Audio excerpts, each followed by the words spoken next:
What is up, everybody? Welcome back to the Sleuth Intuition channel. I'm your host, Patrick Vallejos, coming to you live from Phoenix, Arizona.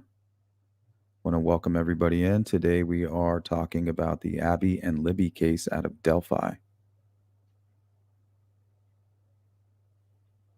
Talk about some of the updates from day 2 of the hearings. I want to get your opinion on a theory of mine, the Delphi Flora Richard Allen theory. And then we're going to open up open discussion from there.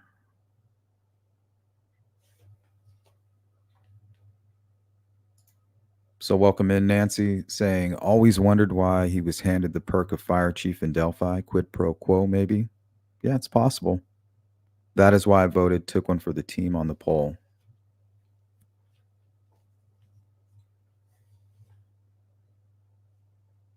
Yeah, it's possible he's just taking one for the team, and when it's all said and done, we'll learn that that's not exactly what happened.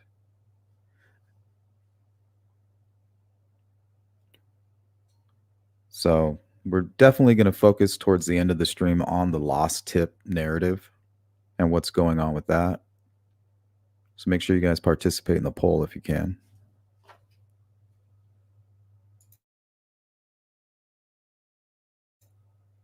What's up, Brett Decker? Julianne, good to see you. Jill Moser. Cindy, what's up, No Effects? Thank you. Yes, if you could hit the thumbs up. Leslie, good to see you. Pipers, how are you? Rain Dancer, Nixon, Julia. Hold that thought. Has anyone ever thought that maybe Doolin was high that day? That might explain him dropping the ball. Yeah, it could be. Could be, maybe he had a few cocktails at lunch, maybe. Welcome in, Julia. Option C. I am not caught up on the recent developments, therefore cannot participate in the poll with integrity and moral ground. I respect that. What's up, Brandon? Sleuth looks more like Bridge Guy than Richard does. Oh, yeah?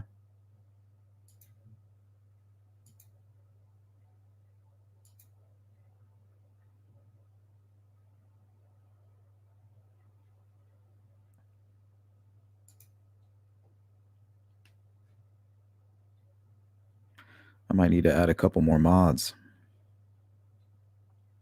Here, let's do this.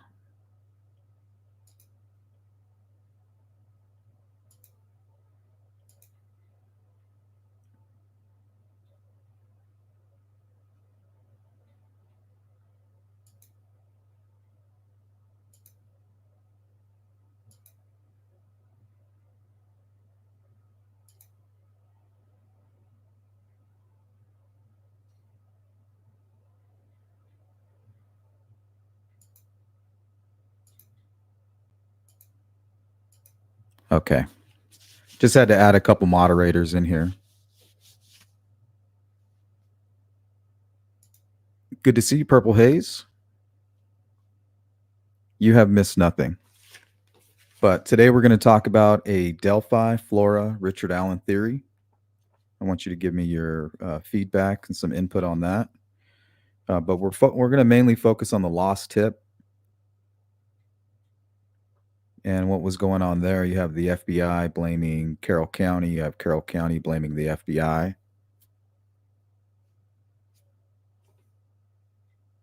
And we're also going to discuss all the updates from the hearings. And we can actually start with that here in a minute.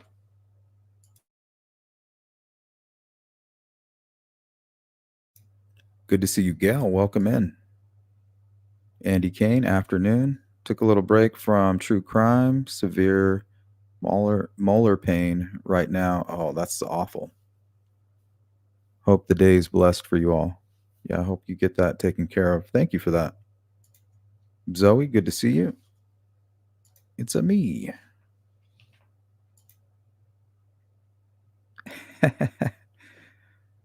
Good one, Julia.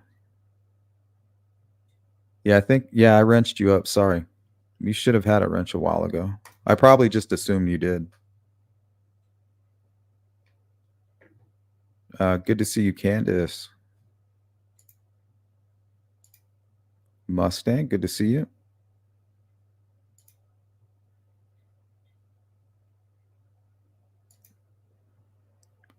Yep, I did. What's up, Augie?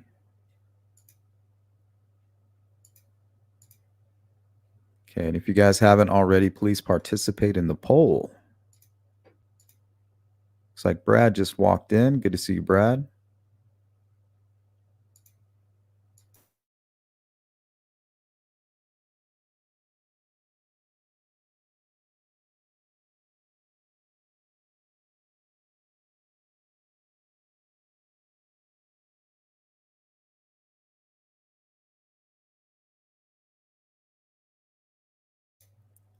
All right. So these updates are going to come from a few different places. I think we'll start with what I heard from Frank Meister in the Discord. He said that Brad Holder, they played about a minute of an interview with Brad Holder. And apparently his story changed about meeting Abby as well. And they also he presented they presented Brad Holder's time card for the day of the murders.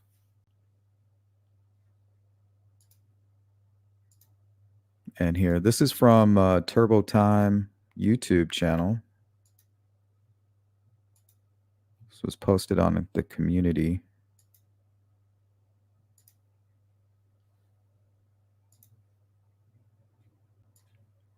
I haven't read the entire. I haven't read this entirely yet. So, in its entirety. Oh, you're welcome, Jill. You guys don't have to take it too serious. Just if you see an idiot, just get him out of here. What's up, Jerry? All right. So we'll start here with these updates. Day 2 by 9:03 a.m. Brad Rosie, part of the defense for Richard Allen, had withdrawn their motion to suppress the second interview with Lieutenant Jerry Holman on October 26, 2022. Okay, so they made a big fuss about that, right? I wonder why. They were trying to make it seem as if they didn't read him his Miranda rights. Remember I told you they're trying to get it on a technicality. Chaos, chaos, delay, delay, and then in hopes of finding something, a way to get him off on a technical issue.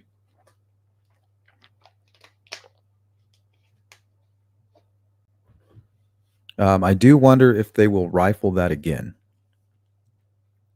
Judge Gold held up an 8-inch stack of documents with submission details for the motion in Lamine hearing scheduled for tomorrow, a sign of what is to come. Further to discussion yesterday, Dr. Wallace's testimony was supposed to be this morning. That definitely didn't happen, as the roadmaps were laid out by both sides that the motion to suppress was going to entail.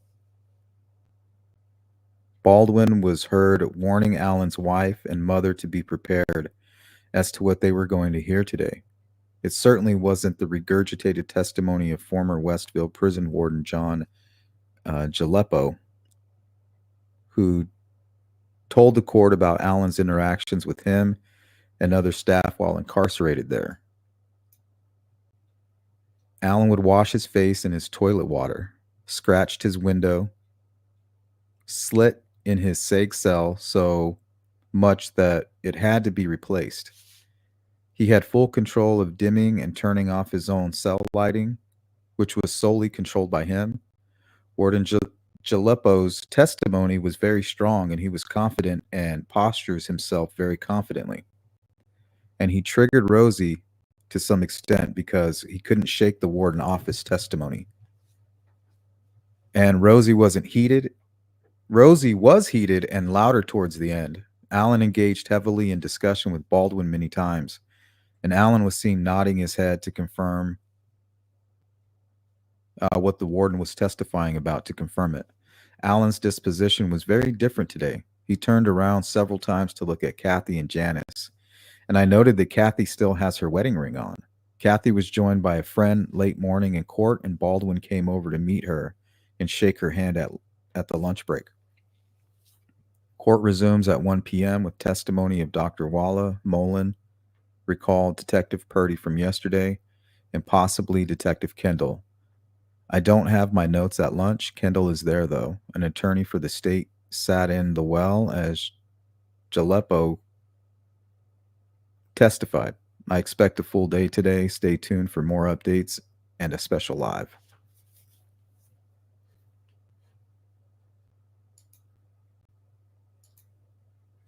And I think I had another source here.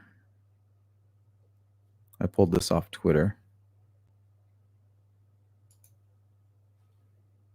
It's from Christine Phillips. Richard Allen made 61 incriminating statements over the course of 2 months while in custody of the Indiana Department of Corrections. Stacy Diener, one of the prosecuting attorneys, said in court today.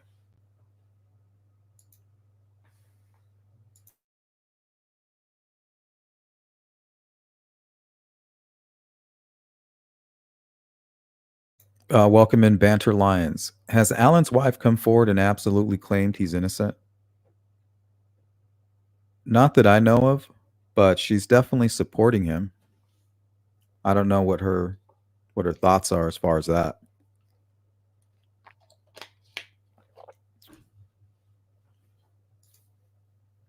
Good to see you, Hiawatha. How's your Tuesday? Right, Mustang? 61 confessions. But I don't know how much you can trust confessions from a guy who's drinking his own toilet water. But then again, the suspect, we always assume that the suspect who could kill two girls in broad daylight for no real reason, apparently, had to have been crazy. Well, somebody drinking their own toilet water must be pretty crazy. Hey, what's up, Ruckus? Good to see you.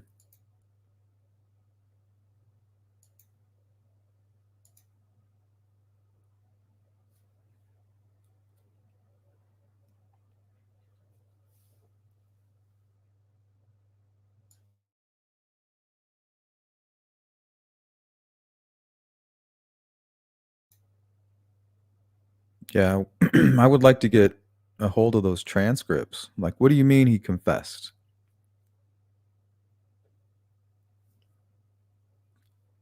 Whenever lawyers are involved in law enforcement, they all seem to have their own version of what words mean, right? Their own perspective.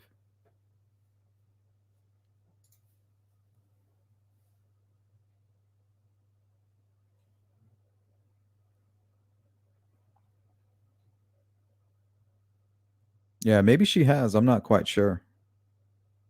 Like I said before, there's rumors about that. And she may be part of the catalyst, the reason that this all happened. And that plays a big part into this whole Delphi, Flora, Richard Allen theory. And I'll do my best to explain it. And feel free to poke holes in it. Tell me where it doesn't or does make sense. Hey, what's up, Farmer?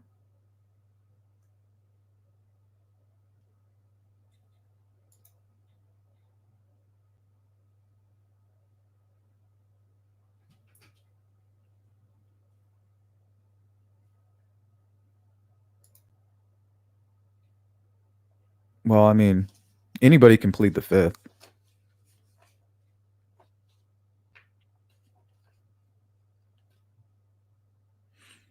Welcome in, Alora. I think Richard Allen's attorneys are more interested about the fame that comes with the trial and their feature on the next Netflix documentary as opposed to their client, Richard Allen's best interest. I mean, can you blame them? Remember, they didn't pick this case, they were selected. It was the luck of the draw for them. It's like, would you expect anything less from defense attorneys, let alone attorneys?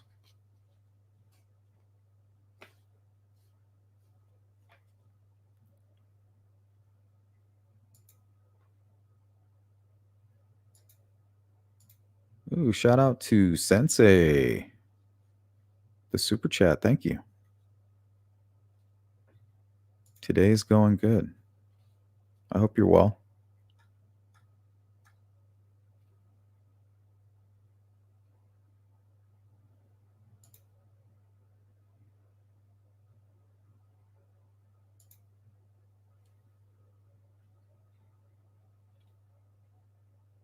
Yeah, I did watch that. That's pretty good. Melissa, how are you? Good to see you, Lynn.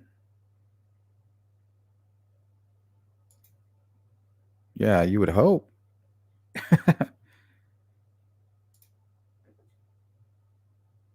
Could be efforts to delay the trial. Because if you are declared incompetent by the judge, they're not a doctor. So what that means is, hey, from where I'm sitting, this dude's incompetent. So what they'll do is then I think it's like 3 weeks or something like that. 3 weeks or 3 months. They'll have time to evaluate him, and it'll be the doctors who determine whether or not he's incompetent. And then once they give the okay, then they come back. Welcome, Rain Dancer. Glad to have you.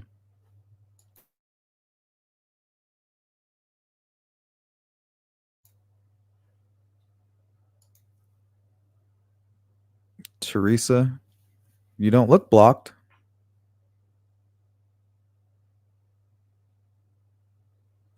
But usually when people enter the chat and they say, "Why did you block me?" It's because they're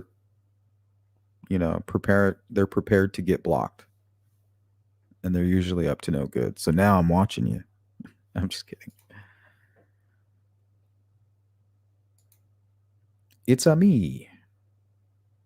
Yes, usually they have a water drinking fountain. Yep. They should.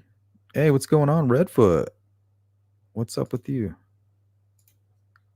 Abby's grandma. Thank you so much. I appreciate you guys. Couldn't do it without the support, that's for sure.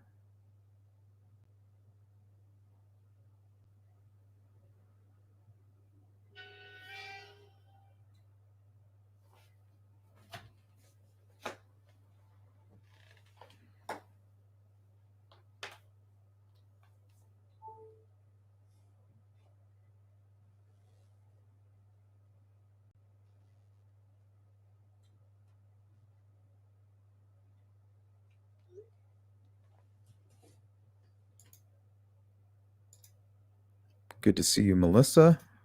There's going to be a Netflix documentary. Yeah, there's going to be something like that. Maybe a movie. It seems like a horror movie, really.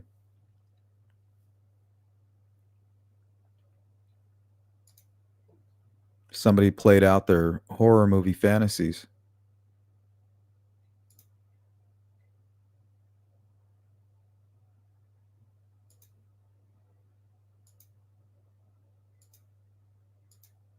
Hey, Robin B. Good afternoon.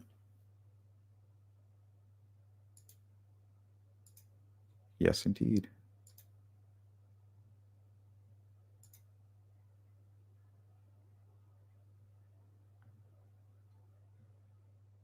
Yeah, now it's the opposite for me.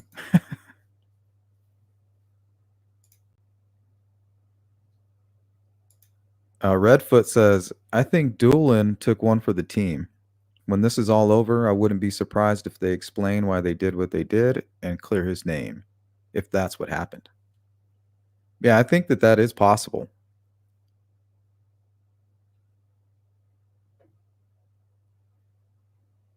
But that also worries me about the expensive river search. Hopefully, they're not using that as a cover for incompetence.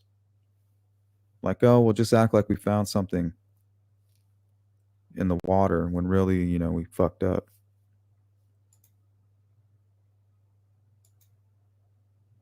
Thank you, Rain Dancer. Leslie. Mustang. Thank you. I appreciate that.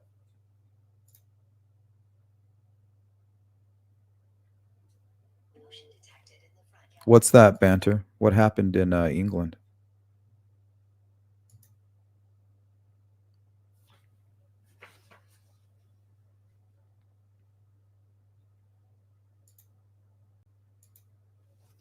All right, let's get into this theory real quick before we start talking about the lost tip too much. Okay, so I think it's possible that Richard Allen is the guy for Flora. They don't have a suspect, they don't have a motive. Arson is a gateway crime. You know, why can't it be Richard Allen? Everybody has a sense that these are connected. Why can't it be the same guy that they're pretty sure is on that bridge?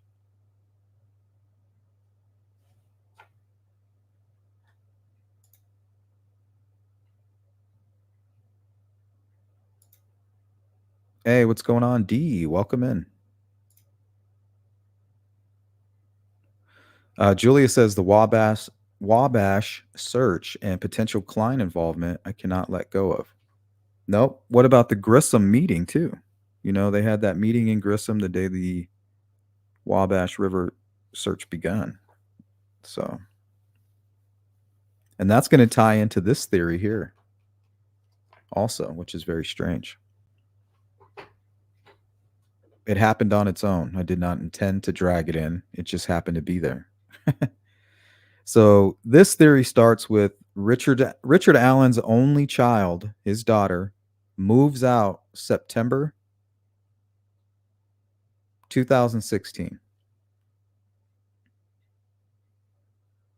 You know, Daddy, I'm getting married, and oh, by the way, I'm moving out. So that was just dropped in his lap. Boom. Nothing you can do about it. Later that month, on the 27th of September 2016, his brother in law, Johnny Boy Walker, passes away from complications from a motorcycle accident. Now, we observed Richard Allen acting strangely through Kathy Allen's Facebook posts, remember? And that was through October and December, and he was looking very skinny. So here, let's pull some photos up.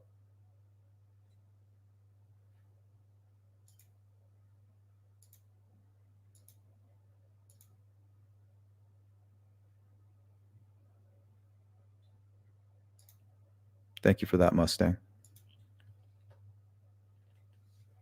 Okay, so this is between October and December of 2016.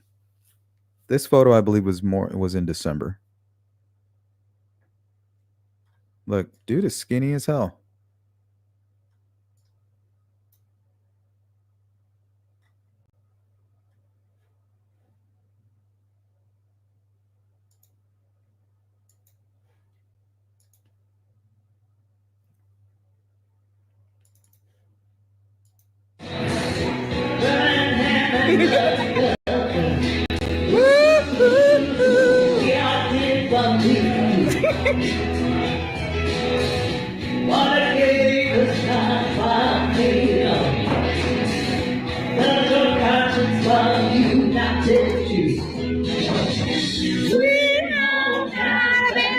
Thank you, Zoe. Dance, baby.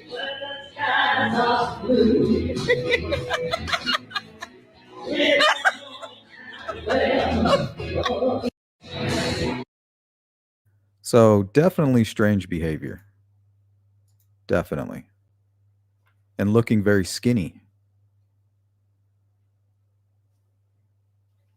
So we're watching a Richard Allen who is probably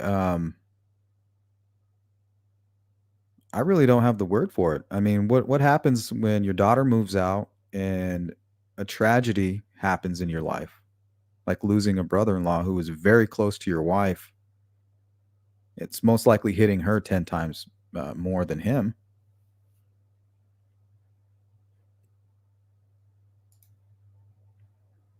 Are they self-medicating possibly?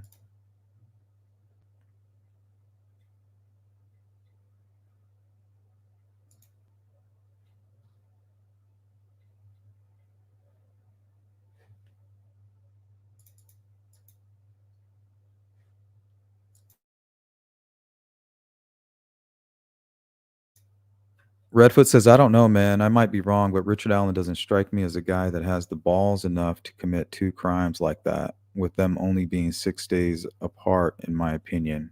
Could be underestimating him. Well, it would have been 4 months apart. November 2016 and then February 2017. And if he can kill two girls in broad daylight and do what he did to Abby and Libby,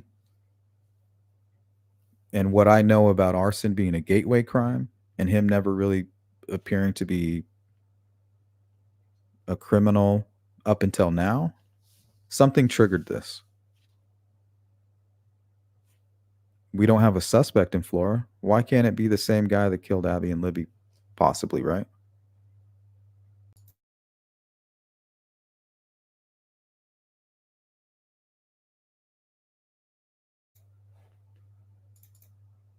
And then we have the B. Phillips sketch. What the hell is that all about? So you have this guy, we pretty much identified him as B. Phillips out of Lafayette, who claims that he was dealing serious drugs and trafficking drugs out of Delphi heavily. So he's also admitted to taking part in another murder and helping to hide the body.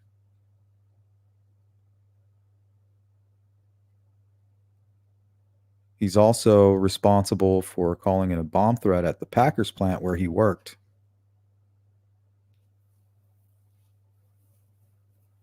Not only in 2016, but also on the 22nd, the day of, I believe, the first presser for Abby and Libby's case. So we have this guy who is highly connected with the underworld in that area, an apparent snitch, a loudmouth type. You know, he's connected all over the place. I think it's possible he would have knowledge that the person who did Flora is the same guy that's on the bridge. He may have even known him by name. Why did he draw the flames around his feet? Is that just saying, hey, well, you know, this guy's he's going to hell for what he did? And again, why the great detail?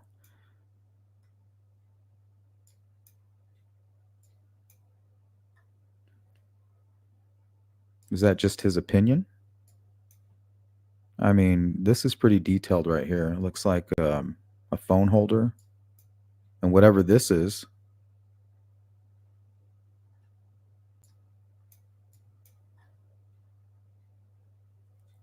he has his face covered. We didn't even know that for a long time. He knew it. 11 days.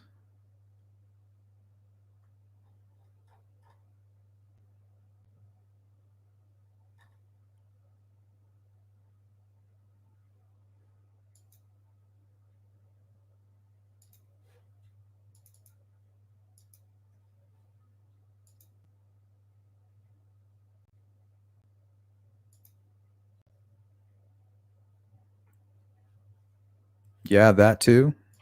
Him being seen in that blue coat. This was all late 2016, just before the murders.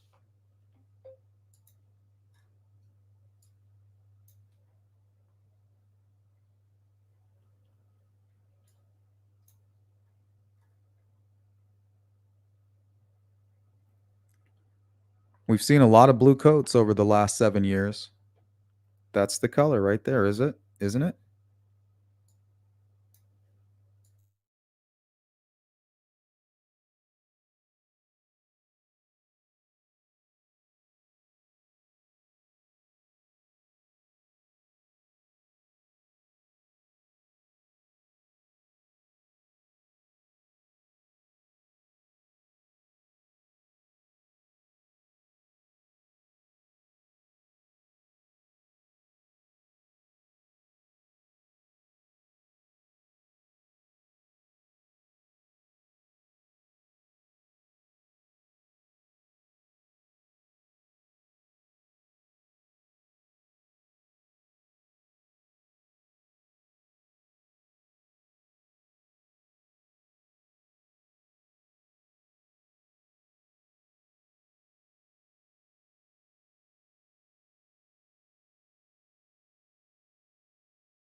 So this was an old Delphi video.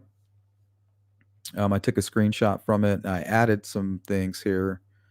You can see here Richard Allen's mother-in-law's home. This is where Richard Allen would be visiting between um, October and December to help take care of his mother-in-law. I included the flora fires here because another interesting fact is between October and December is November. That's when the flora fires happened. So if he's triggered by his daughter leaving and his brother-in-law dying, and he's self-medicating, and his wife is checking out, and now he's traveling back and forth from Delphi to Peru. Well, if you take the back roads, you're going to go through Flora, and you're also going to hit Galveston.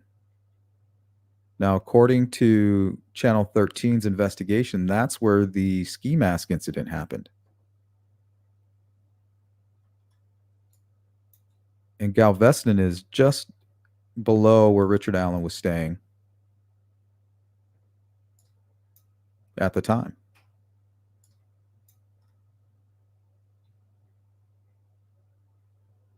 So if he was coming from Peru into Delphi, that would explain why he was coming from the east to the west, from where Ron Logan lives and over Wilson Bridge. It's because he's coming from this direction.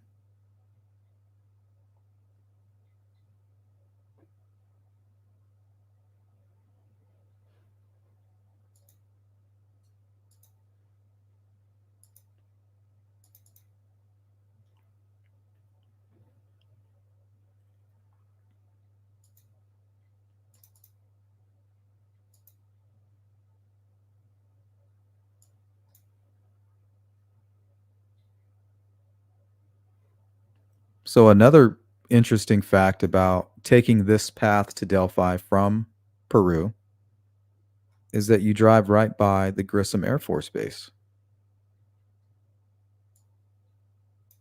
You hit Galveston, where the ski mask incident apparently happened. You will go through Flora and then into Delphi.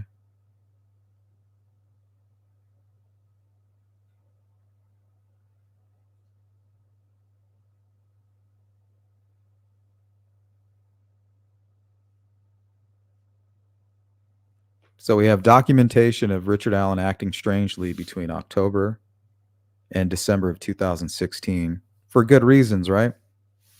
His has moved out and is getting married. His brother-in-law, Johnny Boy Walker, has passed away. And he's apparently skinny.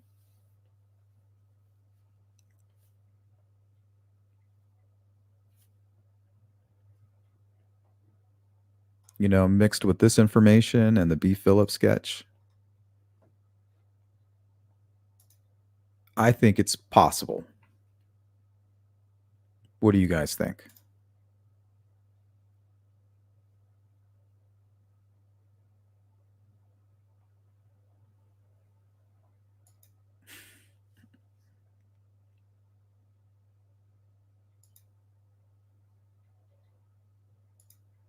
Thanks, Farmer. Appreciate that.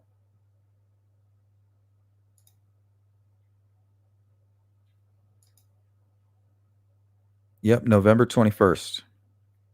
Smack dab in the middle of October and December. We got Skinny Ricky, the flopping fish. My opinion, that's very strange behavior. So while he's acting this way, and remember, there was no more Richard Allen on Kathy's Facebook after that. That's it. Boom. From that point on, he was nowhere to be seen on her Facebook. Not again until, I believe, like late 2018.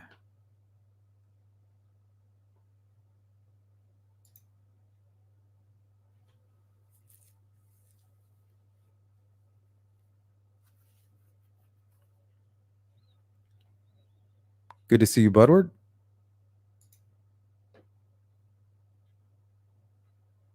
Yeah, there was some time.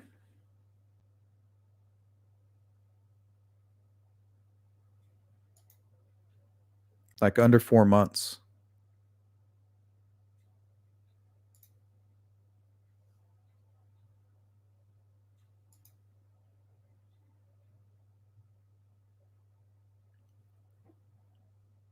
You know what? We've brought that up, Farmer, and multiple live streams when Richard Allen first got arrested, and we had people from all over the world who work for CVS, and they say it's impossible.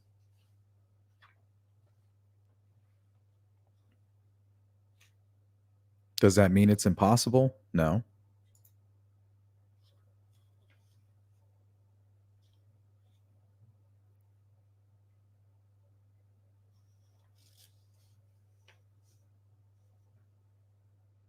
Could have some kind of sophisticated scheme like a damaged box, reported by the truck driver or something. And it's documented and thrown away, and then later it's retrieved from the trash.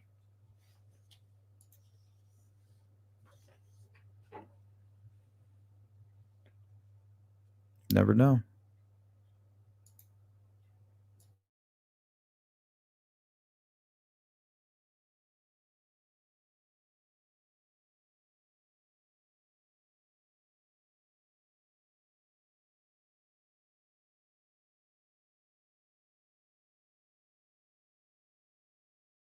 Another photo from around that time. He looks smashed.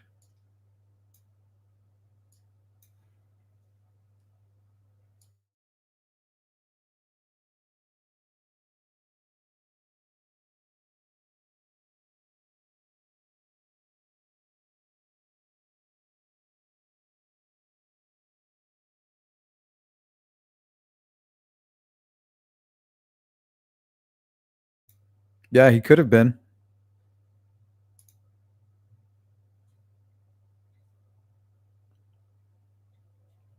And I don't know if they develop 35 millimeter there. And I don't know if they keep track, or I'm pretty sure it's all digital. So let's say you're a CSAMer and Richard Allen is getting paid under the table or getting paid extra to develop this kind of film. I don't know if there would be any red flags that would pop up within that system saying, "Oh, hey, we've identified CSAM.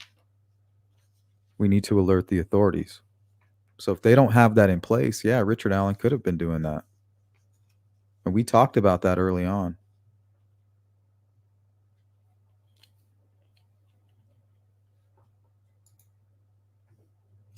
Like, he doesn't have to be involved in the CSAM. It doesn't have to be him on the dark web. He could just be involved in other ways. He could be motivated more by money than anything.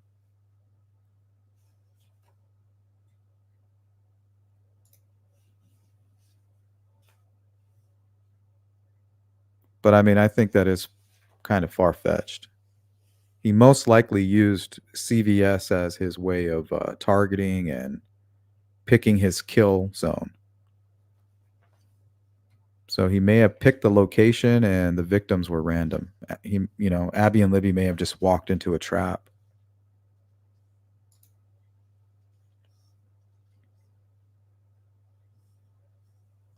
Amelia says Richard Allen looks healthy and determined. Seems to me he's come to terms with his options, whatever they may be. His body language has changed. I agree with that. I witnessed that with my own eyes. Confident with a smirk. He's not sorry. Yeah, and then you have people like Turbo saying that he was kind of fidgeting in court, turning around, talking, engaging with his attorneys more.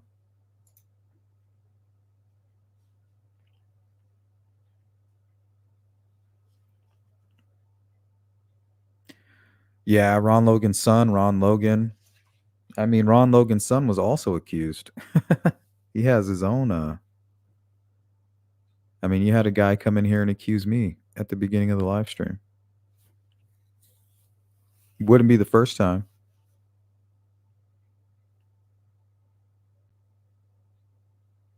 Yeah, I think so. He could have, Farmer.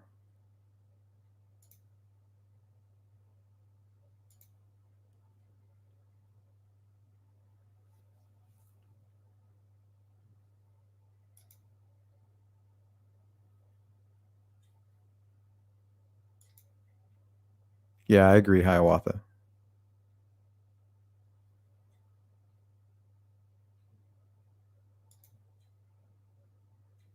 Shapeshifter.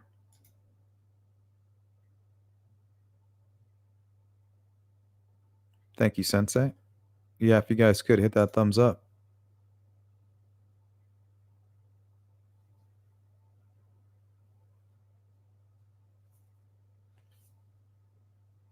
Let's look at some information about arson and the Son of Sam killer David Berkowitz.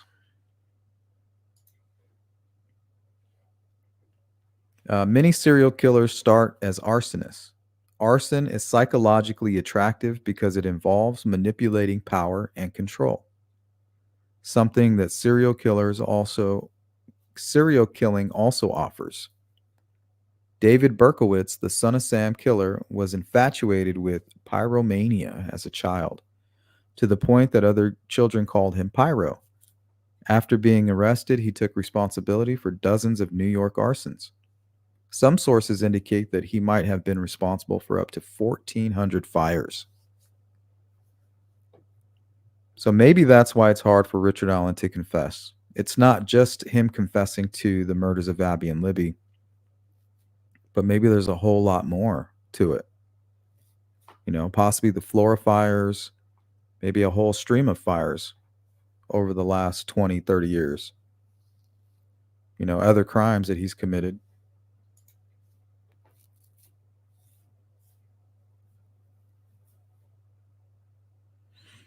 We know that Allen was fired from a Walmart in Illinois for harassing a young female coworker. I did not know that. Farmer. I'm not sure when he worked over there. Interesting that his mother lived near Flora, Miami County, and fires happened in Flora, Carroll County. Yeah, exactly.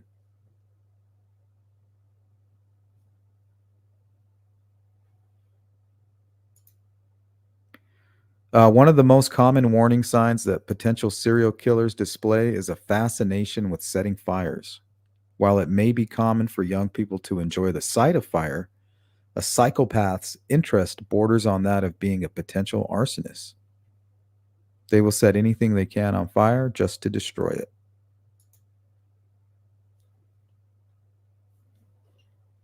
And then what about the crime scene itself, the sticks?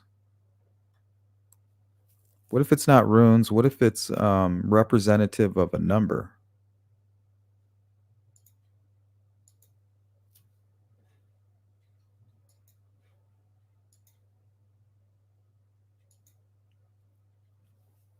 I count 6 sticks. 1, 2, 3, 4, 5, 6. Well, with Flora and Delphi, that would be a total of 6 victims, 6 murder victims within a 3-month stretch, like a 3.5 month period, right where Richard Allen started to travel.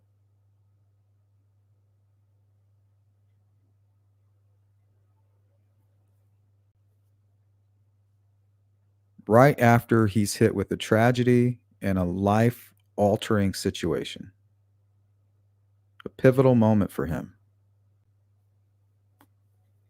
We have the months between October and December where he's being documented on a Facebook acting strangely and looking very skinny, which to me could be a sign of self-medicating.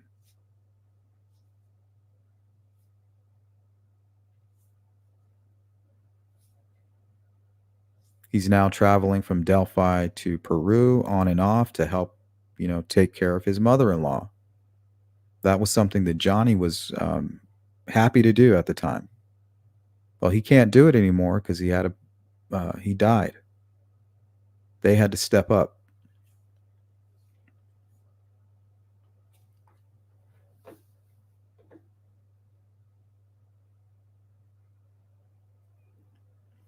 So before we get into the lost tip and a discussion on that part, and then we'll get out of here, what do you guys think about that? Is it possible? We have the B. Phillips sketch with Bridge Guy in flames. We have the floor fires happening November, which would be smack dab in the middle of, a possible breakdown. We have 6 sticks left on the girls, which could represent 6 victims.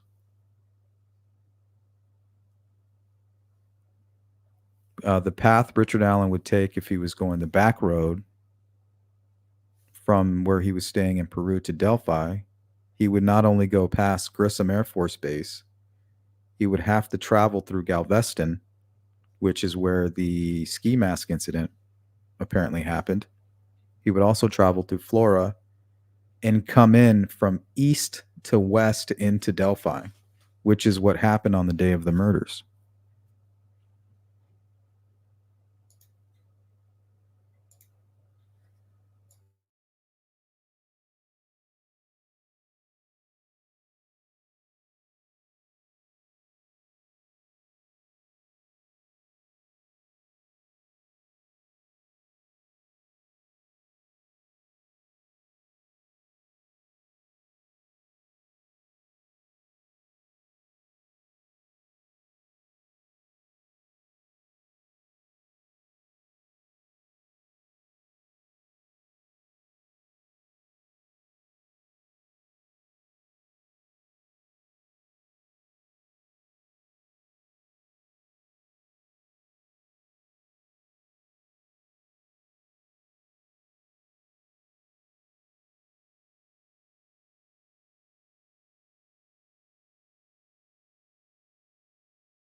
Food for thought.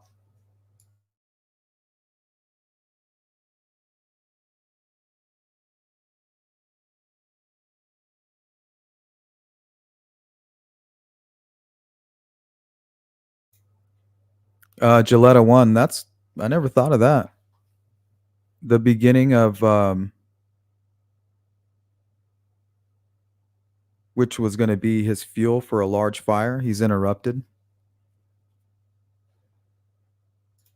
Because I do believe he was interrupted multiple times. So let's say he was going to light a fire. Maybe that's what he has with him, something to light a fire with. Well, just after 3:02, these people are on the bridge, under the bridge, and on the bridge.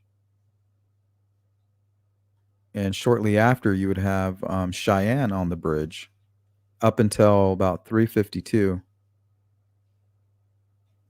But another interesting fact is at about 3:45 on the private drive, you have Brad Weber coming home.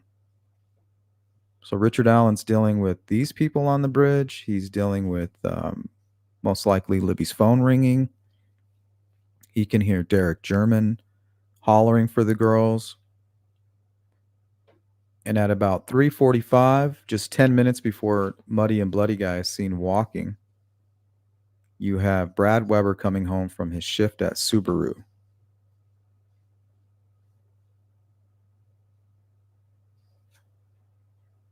So if he was going to be covering the girls with sticks and planning to light them on fire, he can't do that now.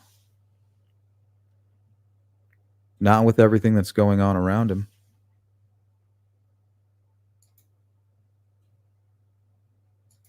Hey, good to see you, GP. Yep, that would be a serial killer for sure.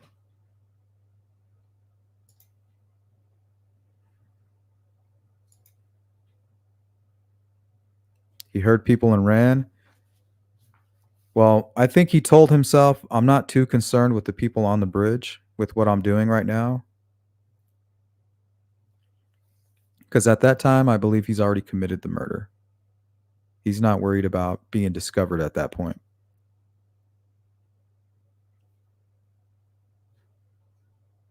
So at that point, he would be doing the moving and the staging.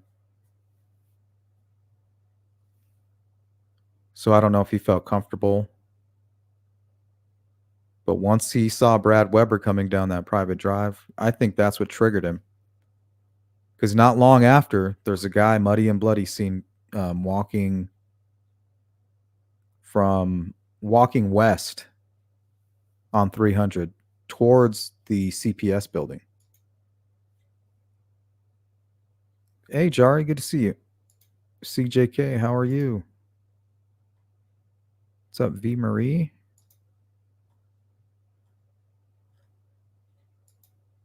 Good to see you.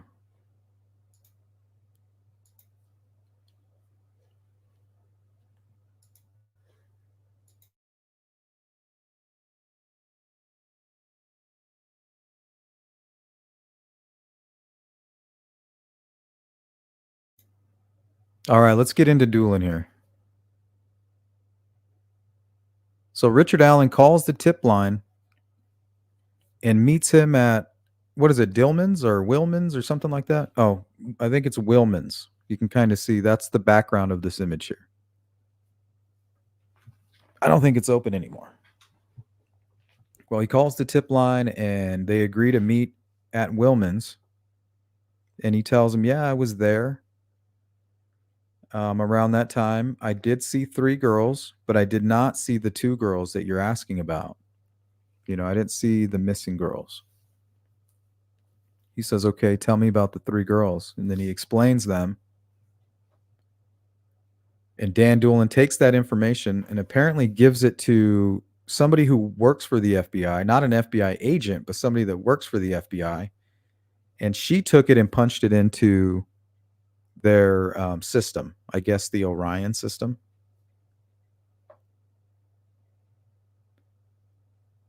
When Richard Allen was arrested and that information started to leak, they started pointing fingers at each other. So either they're lying about it altogether, or Dan Doolin is complicit and he's in on the crime, or he's just incompetent.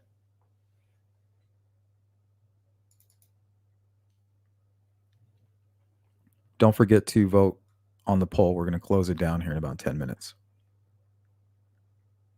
So this was from Carroll County. Somebody mislabeled or misfiled tip information in the system, which means it didn't show up in the correct location during a data search.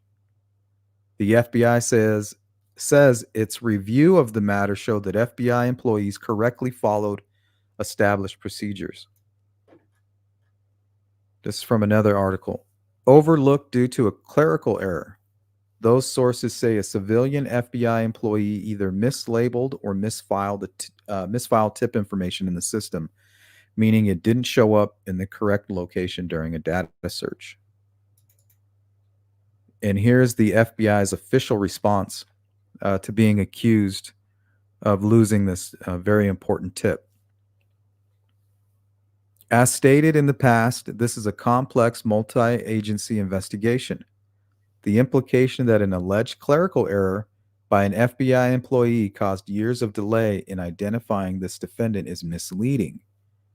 Our review of the matter shows FBI employees correctly followed established procedures. Sources indicate during the early days of the investigation, dozens of law enforcement personnel and volunteers answered a tip line and sifted through the first of more than 72,000 tips that were gradually received in the case. There is no indication at this time of how such a substantial tip regarding a middle-aged man in clothes matching those of the killer, admittedly walking on the Monon High Bridge that day, did not receive heightened attention or further inquiry for more than 5 years. So the FBI is doing like a little, they're kind of doing like a little sneak hit right here. A little passive aggressiveness. They're basically saying, hey, you guys might want to investigate how this happened to begin with. Instead of blaming us, it sounds like you guys are into some shady shit or trying to cover up your incompetence. And Dan's taking one for the team. So I'll read that part again. There is no indication at this time of how such a substantial tip regarding a middle-aged man in clothes matching those of the killer admittedly walking on the Monon High Bridge that day did not receive heightened attention or further inquiry for more than 5 years. And that's why we have to ask, and that's why I added that as an option on the poll is, was he complicit? How is that possible? This guy, this investigator, this seasoned professional. So either he's taking one for the team for now, the truth will eventually come out, or he's just 100% incompetent.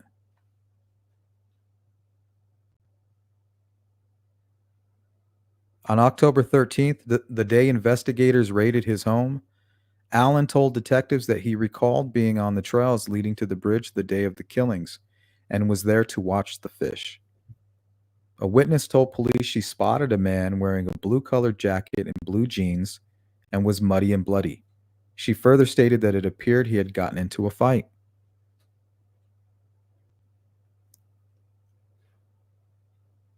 Or it appeared that he had moved one of his victims, was running in and out of a creek, slipping in the mud, and covering them with sticks, and then being scared off by um, people visiting the bridge and somebody coming home on the private drive.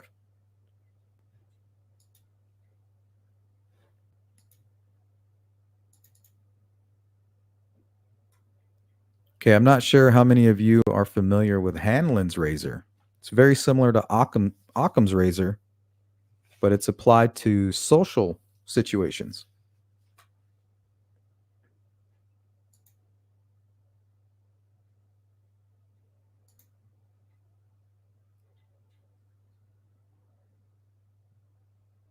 Banter lines is saying, "What if his name was mistyped?" That's what they're saying, that it was entered improperly by the FBI agent, not Doolin. It's not that Doolin took bad notes; it's that she entered them in incorrectly.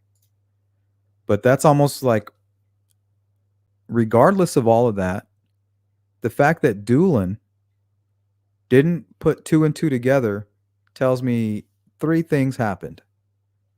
One, he's complicit. He was in on the crime and he has prior knowledge and he knows who did it. And he's trying to control the narrative. He's taking countermeasures to not get arrested, abusing his position. Number two, he's taking one for the team. Like, hey, man, we can't really tell him that we knew about Richard Allen from the very beginning.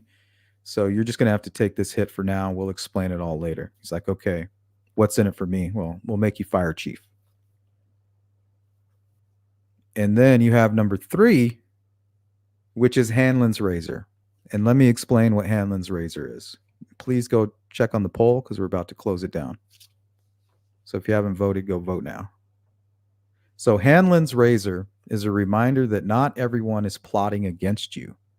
So it's worth giving people who annoy you the benefit of the doubt. Not malice, humans. Hanlon's razor states, never attribute to malice that which can be adequately explained by neglect, ignorance, or incompetence.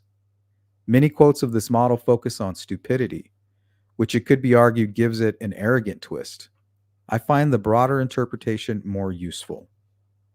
When we are slighted or ignored, it's all too easy to assume malicious intent, all the while forgetting how many times we have treated others in a similar way.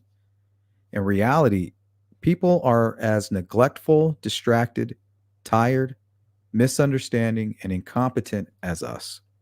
It is rarely the case that they are malicious. So is it possible that Dan Doolin just fucked up? He didn't put two and two together. Maybe he trusted the system. He's like, I did my job, and if there's anything suspicious, it'll come up. And he just somehow blanked that whole Richard Allen interview.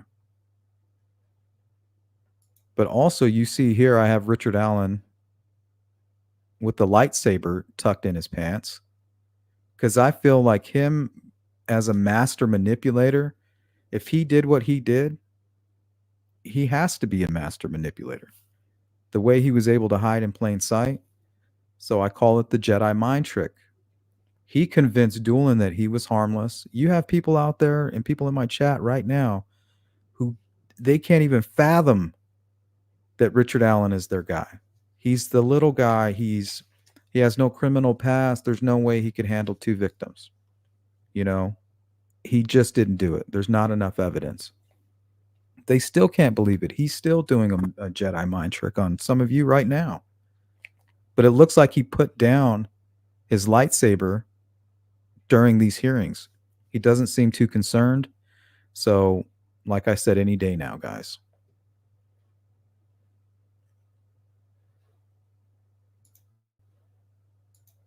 All right, I'm getting ready to close out the poll. Question was Doolin was A, complicit, B, took one for the team, he provided a generic story. 3, Hanlon's razor. He just fucked up. He was just human. He's not in on any kind of murder. He's not on anything. He just fucked up.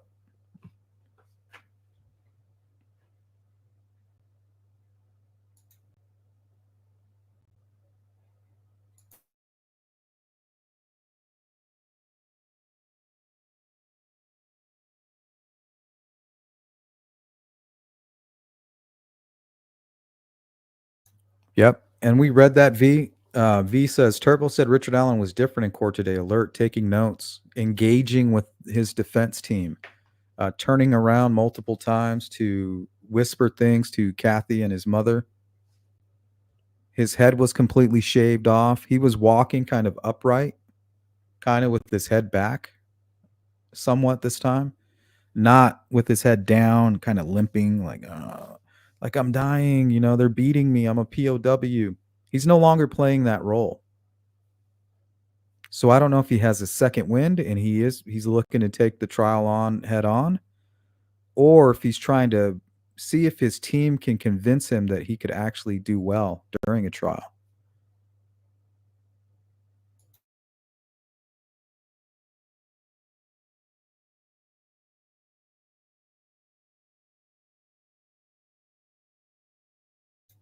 Yeah, the poll's still there. You might need to refresh. I haven't closed it yet. I'm getting ready to. We have 66 votes. Complicit, 35% of you said Dan Doolin is complicit. There's no way he could have forgotten or let that slip his mind. 47% said took one for the team. They believe that he provided a generic story and we'll learn the truth later on when it's all said and done. 19% of you say Hanlon's razor, that he just effed up. And I think that's possible as well. He just didn't tie it together.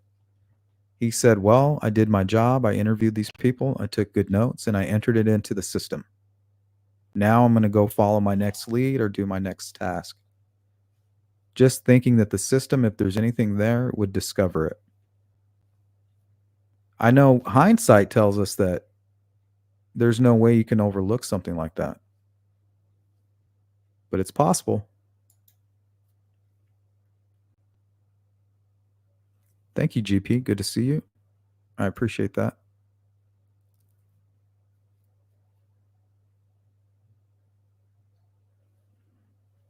So remember, that's Hanlon's razor. So people aren't ignoring you because they're out to get you. Things aren't happening. And because you can't understand it, you don't have to attribute it to malice. Doesn't mean anybody's out to get you. Sometimes people aren't paying attention. They're maybe not as smart as you give them credit for. You know what I mean? Like we were looking at the Israel Keys murders and the case of the couriers. Law enforcement didn't even consider that it was a serial killer that they were dealing with. They were proud of the fact that they told the public that it was foul play. Well, if you look at the photos, there's 2 doors that are kicked in. The vehicle is missing. It's obvious that it's foul play. You know what I mean? We're just giving these people sometimes, and not all cases, but sometimes too much credit.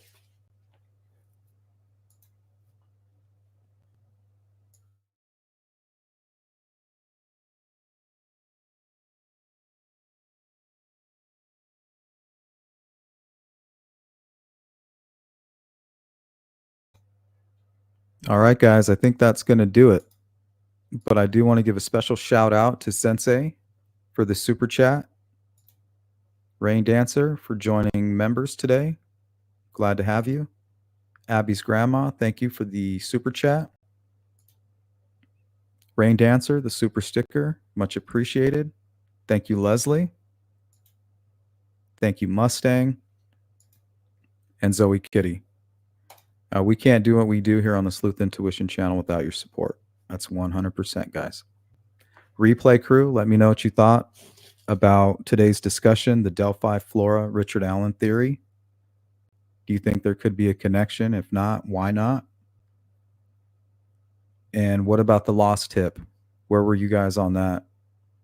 Do you feel Dan Doolin was complicit?